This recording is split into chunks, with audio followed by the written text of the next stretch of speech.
Hello and welcome. My name is Blair. This is the Black Lace Oracle, where we have soft lace, sharp intuition, and we explore the beauty of the unknown.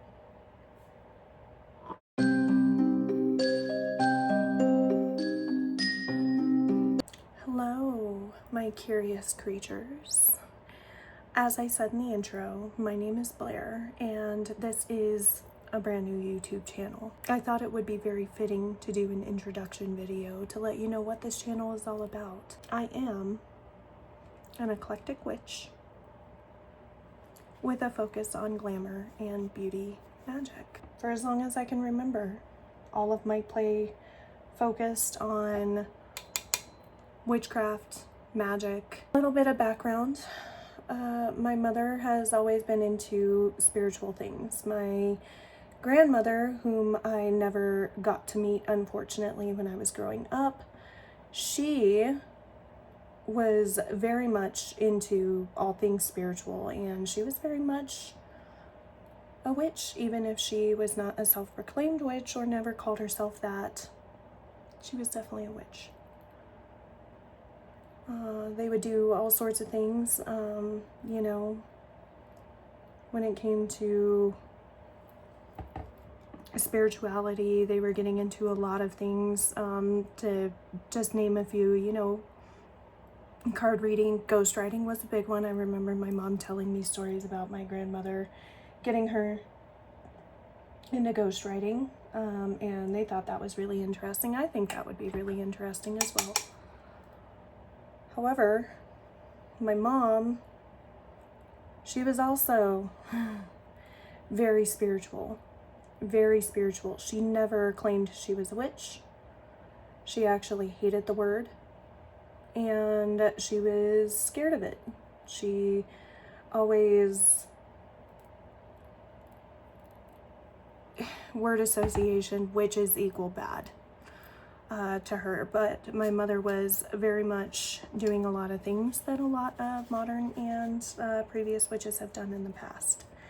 So, you know, I think that she was more of a witch than she thought she was or wanted to admit. I've done a lot of oracle readings with her, specifically with the medicine card deck, if anyone is familiar with that deck. I was doing readings with that with my mom at a very young age, and I loved it. As I grew up, I was, you know, more interested in other things such as boys and fashion, and I was never really, I mean, I guess in a little bit in middle school, I was very much that girl who wanted to be popular, like wanted to be a cheerleader, and I very, very quickly found out that wasn't for me. I could not stand the thought of getting into petty fights with people constantly. I hated it when I was younger. It happened all the time. People would pick on me for having the same jacket as them, even though I didn't even purchase it. My mom gave it to me. My style and who I was took a major turn. Throughout all of this, I guess you could say my family was more of a Christian family, even though my mom was into the things she was into. We never went to church. We didn't do anything like that. My parents were very much into making sure that I had the things that I needed, and wanted to make sure also that I was able to choose for myself what I wanted to believe in and things of that nature when I was growing up. So I am very, very thankful for that, along with a lot of other people start my young life out as a Christian, or I guess a Christian. I didn't go to Bible studies, I didn't attend church, anything like that. However, as a child, you don't know any better. So I just called myself that, because if I wasn't Christian, then what was I? I thought you had to have some sort of belief system. Obviously, that is not the case, and that is not true. However, That's what I grew up with. I was not concerned with spirituality or magic or anything like that. Probably until I was in about my mid-20s. So I had a child at a pretty young age as well. My son was born when I was 20. And of course, being a new mom, I was very, very focused on him and trying to be the perfect girlfriend and the perfect mother and the perfect everything when I was in my 20s. Blech. Anyway, I was in my Eve era at that point in my life. That has since changed. I love my son so very much. So very, very much. He is the light of my life. However,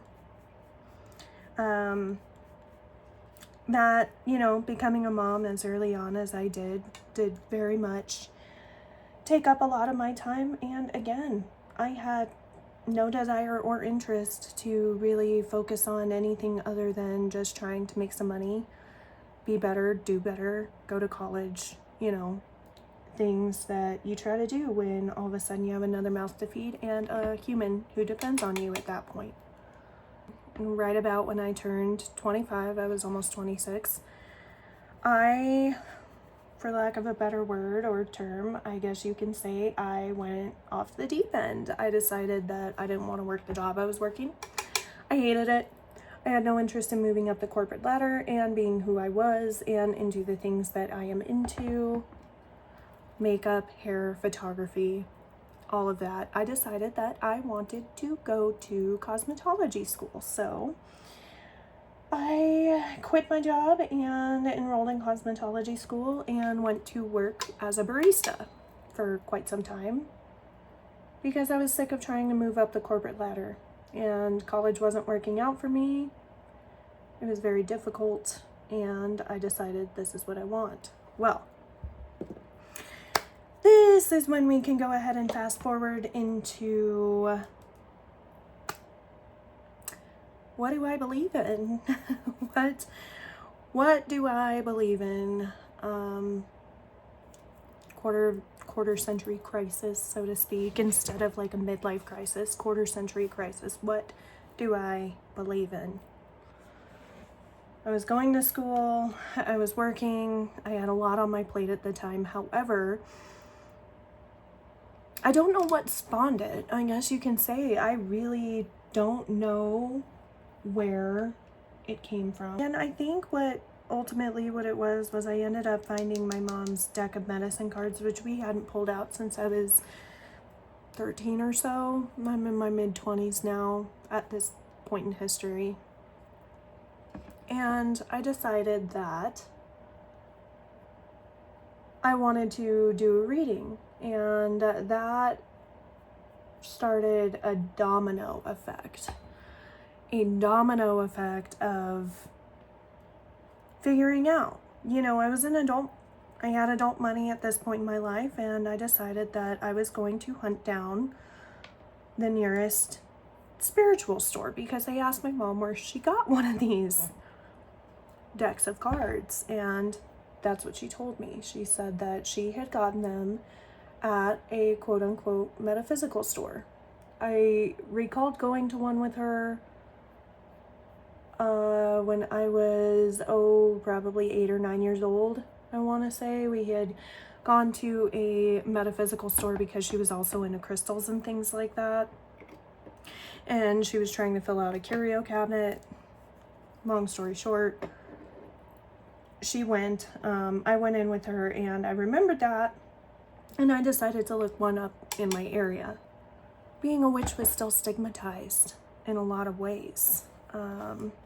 Amongst my family members because of, you know, religion. I was already the black sheep of my family because I was quote unquote goth and hung out with goth kids. I was already stigmatized and treated like crud by certain family members because of it, because I was into bad things. But I was going to go to the nearest metaphysical store, and I was going to just have a browse around. I was going to look around and see what there was. My mom had warned me. She said before I went that she was not wanting witchcraft in the house. And,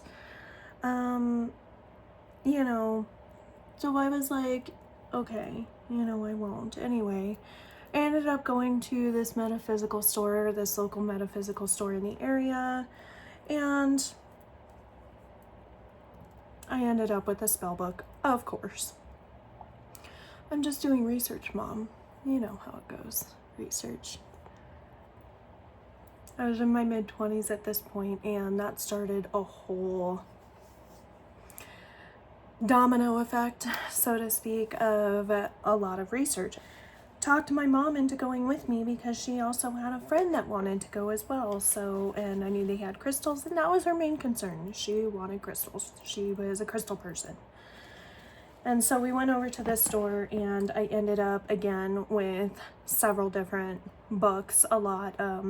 I was just delving into whatever I could delve into, psychic stuff, astral projection, you know, reading auras, pendulum work. Oh, my mom had a pendulum, and she loved that pendulum, and I have it. I do have it. Unfortunately, she passed away a few years ago, but I have gotten a lot of her witchy wares, and I still have them.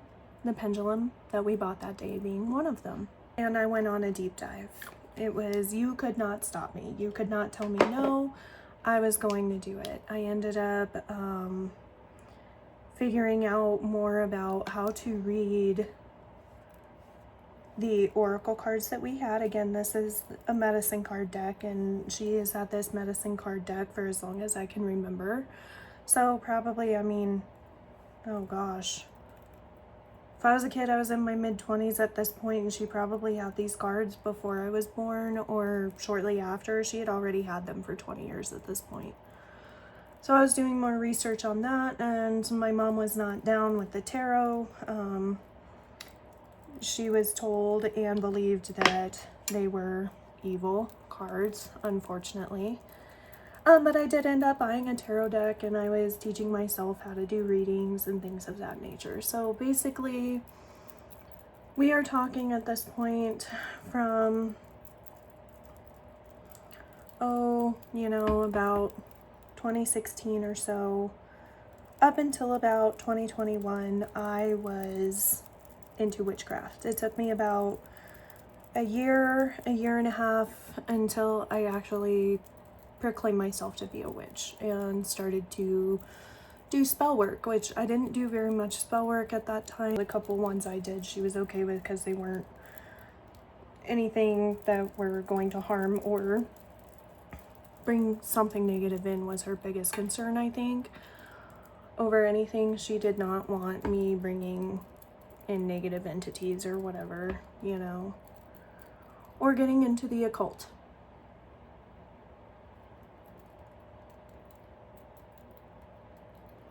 I am into the occult, but not to the extent that people think. That is another thing that is very much stigmatized in a lot of ways and very misunderstood, I feel. So, moving right along, I have a lot of blemishes on my chin right here, and they're driving me nuts. I'm getting into apothecary style stuff as well, just making my own bath salts, making my own anything I could. Face masks. I loved to do that. I loved to make face masks. I was getting into the all natural beauty side of things. I was really into that. And that's what I was focused on at this time.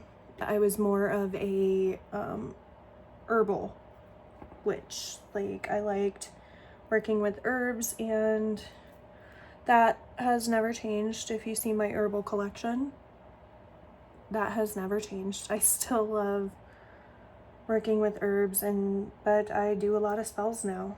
A lot of spell work that incorporate herbs. A few years went on, and, you know, again, life gets in the way, and I kind of not lose interest in my practice, but I'm just not as focused on it as I was, because I was very focused on other things. Trying to graduate school was getting to be kind of a hassle. There were a lot of things that I was focused on trying to accomplish in the mundane world. And that is one thing I will say as a witch, is your mundane always comes before your spiritual. There's no reason why you can't mix the two. However, you know, ultimately we're here. We're on this earth living life, and we still gotta pay bills, and we gotta figure stuff out, especially when you have children relying on you and other people. Spending more time working than I was being passionate about it, because for me it was a hobby ultimately. And my hours were all over the place, you know, excuses for all these things, because, you know, that's what they are ultimately, is excuses. However, that's life, right? I mean, life gets in the way sometimes. It was just pull an oracle card.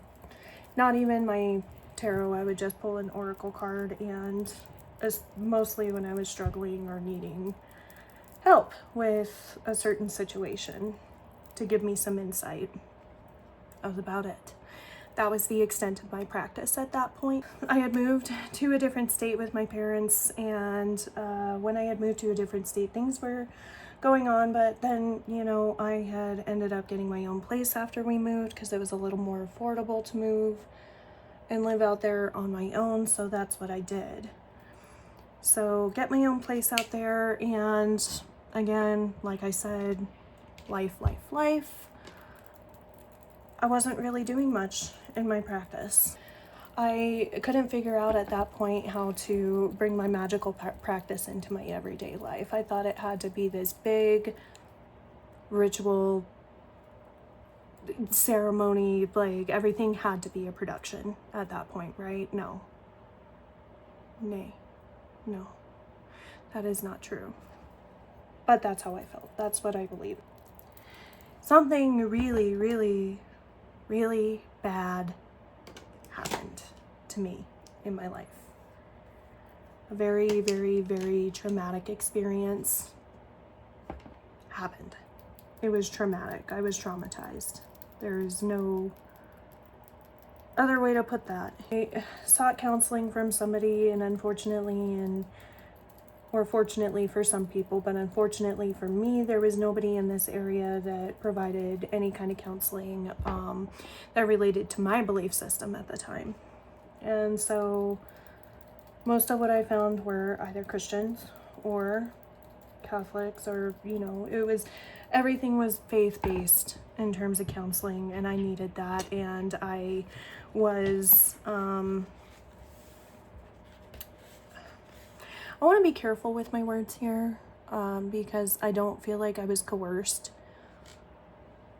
into anything. However, I felt like I had no choice but to turn to Christianity and a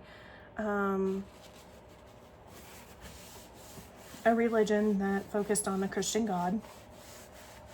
Because, quite frankly, my friends, my creatures, my beauties, I was desperate. You need to know that to get perspective and understand what I was going through at the time, and the resources I had available to me. I have gone to Bible studies. I have read the Bible. I have been to many church services in that area. I have done a lot.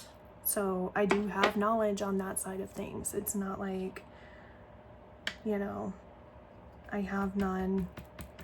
But even then, even as I was going through it, you know, I was baptized and all that, going through that time.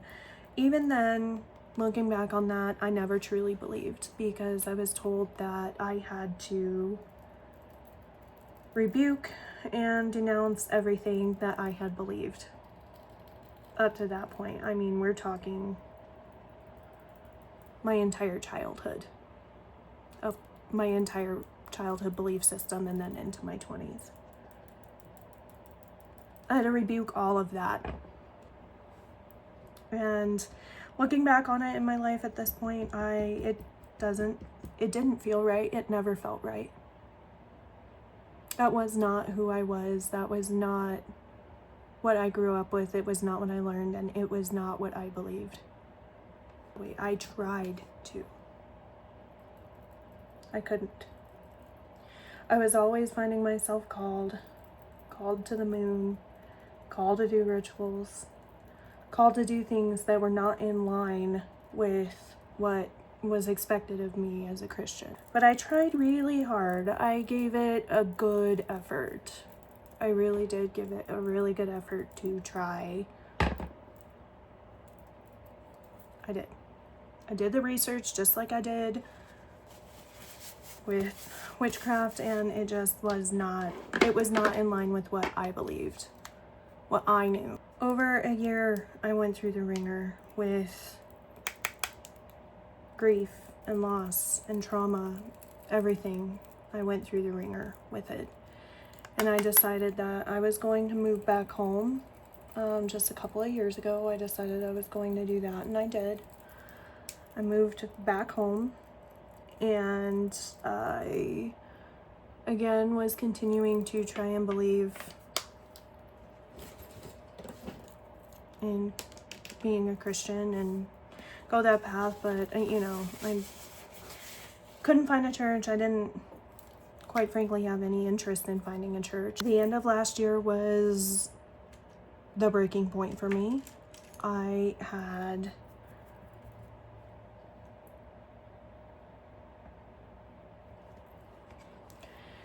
been working a job, and I was getting to the point where I was having panic attacks constantly, every single day, on the way to work, on the way home from work. And I worked from home 2 days a week, but I was having panic attacks. It was constant. I couldn't figure out, I didn't know what to do. I couldn't stop them. They just kept coming, and ultimately I ended up, it got so bad mental health wise, and I tried to find a therapist. I did find a therapist, and the therapist that I was talking to at the time was not a faith-based therapist. Thank goodness. Because as much as that works for some people, it doesn't work for everyone. And for me, that's why I say thank goodness, because it was not for me. It wouldn't have helped. No amount of religious counseling was going to help me at that point. It didn't matter what kind of counseling it was. I lost myself completely at the end of last year. I had no idea who I was, what I wanted out of life, how I was ever going to figure out how to quit drinking, quit vaping. I had no idea what I was going to do. I had no clue. So I walked into that, and I was a few days sober at this point because I decided to do the dry January thing. So I was a few days sober when we went to the store, and like I said, I walked in and I felt like I was at home again. It was like stepping into a different world. It was like when you leave home for a really, really long time, and then you come back and it's like you never left. That was the feeling I had. It welcomed me back. My spirituality, everything came flooding back. Welcomed me back with open arms, and I was right back where I was. Where I never should have left. I never should have left. People think here we are months after the fact. When I step back into that store, months after the fact. And so much has changed. And maybe I can put up a photo here. This is me. This is what I looked like at the end of last year. And this is what I look like now. Major difference. I was denying a major part of myself to appease other people, because ultimately that's what it comes down to. Not necessarily the people that, you know, took me under their wing and tried to help me, not those people, but other people in general. And that's not who I am. That's never who I've been. I've never been that person in my life until something happened that forced me to be that person. So now that the makeup is almost done, we have come full circle in terms of who I am. So this is me. This is Blair. Blair has been through a lot of crap. I have been through a lot of crap. I have researched a lot of things, and like I said earlier, I am an eclectic witch. I do have deities that I worship that are with me. Those deities, which I will honor on this channel, are going to be Mother Hecate, the goddess of witches, the torchbearer, the keeper of the keys, the guardian of the crossroads, Mother Hecate. Of course, we will also honor Lady Aphrodite. I am a glamour witch after all. I do beauty magic, and Lady Aphrodite is a lot more than what she seems. Do not underestimate her. She knows exactly what's going on. So, Lady Aphrodite, we honor her. The goddess of love, the goddess of beauty, the goddess of initiation. She was also a warrior goddess at one point. Lady Aphrodite, born of the sea foam. She's much more deep than what people take her for. Last and certainly not least, we have Mother Lilith.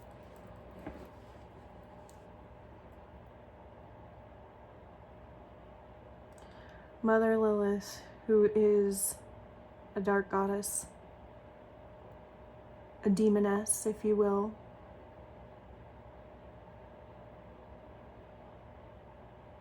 Ancient, beautiful, seductress, powerful, a goddess of empowerment, a goddess you don't mess with, a being, a goddess, a demoness, however you see her. She is both. She is very deep. This channel is my offering to them, to share with the world the things that I know, but also to bring a community together to honor the old world, the old gods, the traditions, the practices, magic, the way that we see the world through magic, honoring those people and just being who we are authentically, making no apologies for who we are, what we believe in, what we love. Again, as long as we're not hurting people. Disclaimer. I won't tolerate that.